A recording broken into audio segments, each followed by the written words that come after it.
Hello everyone, હું HK Barad cooking ચેનલમાંથી બોલું છું।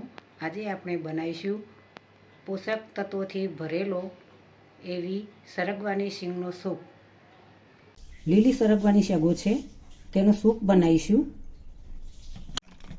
હવે તેને કુકરની અંદર બાફી દઈશું।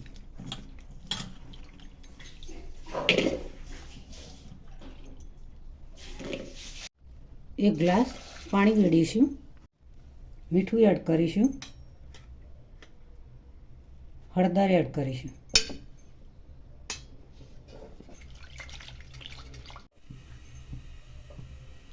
ચાર સીટી થવા દઈશું।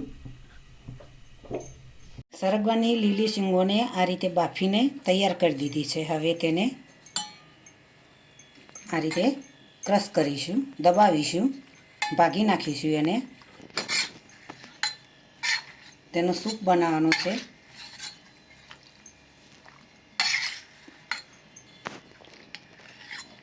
સરગવો દરેકના માટે ખૂબ જ ઉપયોગી છે। મૂળથી લઈને ફળ સુધી, લીલા પાંદડા સુધી પણ સરગવો અનેક રીતે ઉપયોગમાં આવે છે। એક પાંદડાનો રસ આંખો માટે ખૂબ સારો હોય છે। આ રીતે સૂપ બનાવીને પીવો તો શરીરના સોદાના દુખાવામાં રાહત મળે છે। લઈશું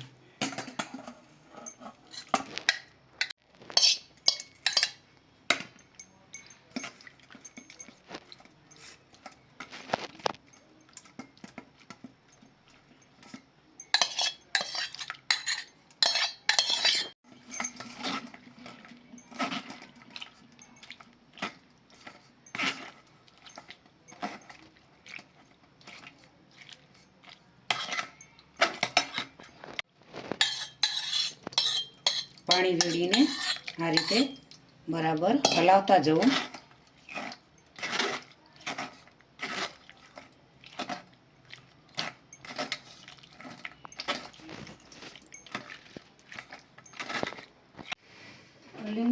આ રીતે સોતરો સાઈડમાં કાઢી લીધા છે। તેમાંથી રસ બધો કાઢી લીધો। સોતરો એક બાજુ કરીશું। જીરું એડ કરીશું, ઘી વેડીશું વઘાર કરવા માટે, હિંગ એડ કરીશું, પાવડર એડ કરીશું, સરગવાની શીંગનો જે સૂપ કાઢે છે તે એડ કરીશું,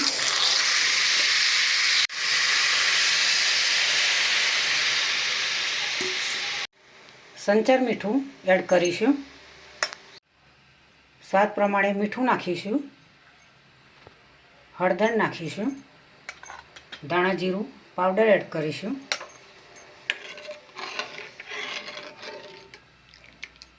થોડું ઉકળવા દઈશું,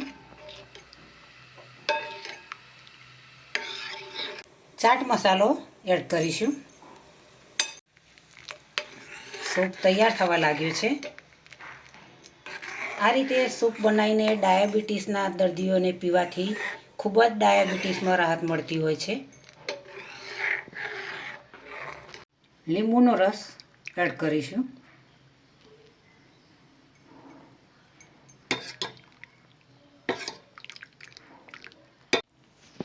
ધાણા એડ કરીશું લીલા।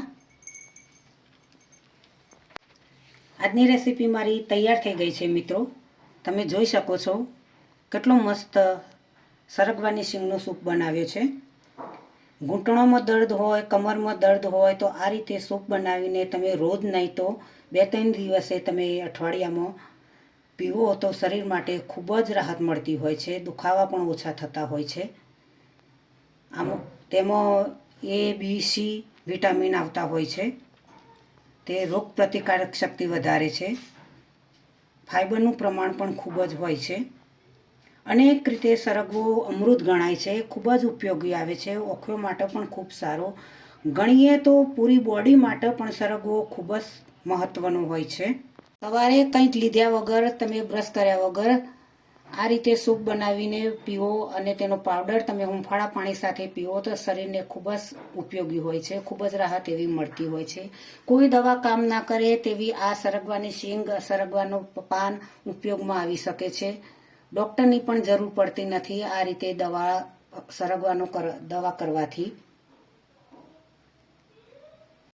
તો મારી ચેનલને સબસ્ક્રાઈબ કરજો, મારા વિડીયોને લાઈક કરજો, શેર કરજો, બને તો કોમેન્ટ કરજો.